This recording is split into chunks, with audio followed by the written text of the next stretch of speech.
Hi there, in this video I want to show you how you can add desktop icons in the Windows 10.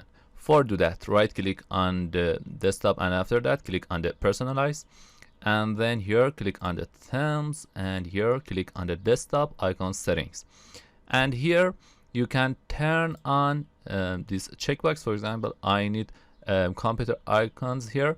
Click on this and turn on, and when you click on apply, here we have this PC icon of our computer, and you can add a document or network.